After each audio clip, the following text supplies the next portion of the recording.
আপনি কি অভাবের মধ্যে আছেন? টাকা পয়সা টানাটানিতে কষ্ট পাচ্ছেন? চেষ্টা করেও যখন কোনো পথ খুঁজে পাচ্ছেন না, তখন এই আমলটি আপনার জন্য হতে পারে একটি বিশেষ রহমত।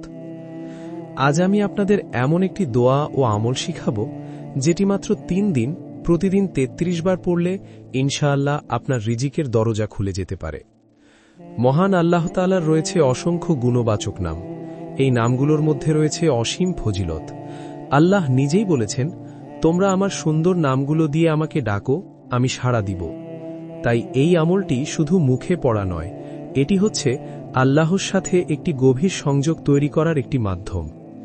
এখন চলুন জেনে নিই কিভাবে এই আমলটি করবেন। প্রথমে ভালোভাবে অজু করে পবিত্র হয়ে নিন। তারপর চেষ্টা করবেন তাহাজ্জুদের সময় এই আমলটি করতে। যদি তাহাজ্জুদে উঠতে না পারেন, তাহলে এশার নামাজের পরেও করতে পারবেন। এরপর 2 বা 4 রাকাত নফল নামাজ আদায় করুন। নামাজ শেষে বসে প্রথমে 7 বার ইস্তেগফার পড়ুন, নিজের গুনাহ মাফের জন্য। তারপর প্রিয় নবী সাল্লাল্লাহু আলাইহি ওয়াসাল্লামের ওপর দরুদ শরীফ পাঠ করুন। এবার শুরু হবে মূল আমল। প্রথমে পড়ুন ইয়া রাজ্জাকু 33 বার। এরপর পড়ুন ইয়া মালিকু 33 বার। এরপর পড়ুন ইয়া রহমানু 33 বার। সবশেষে পড়ুন ইয়া জাল জালালি ওয়াল ইকরাম 33 বার। এই 4টি নাম 33 বার করে পড়া শেষ হলে আবার দরুদ শরীফ পড়বেন।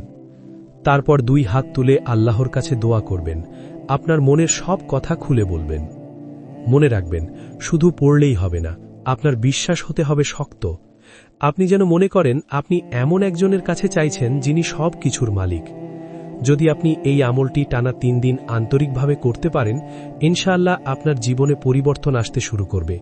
রিজিকের পথ সহজ হয়ে যাবে, মনেও শান্তি আসবে। আরেকটি গুরুত্বপূর্ণ কথা, কখনোই হতাশ হবেন না।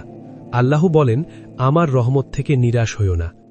তাই আজ থেকেই শুরু করুন, আল্লাহর নাম জিকির করুন, তার উপর ভরসা রাখুন।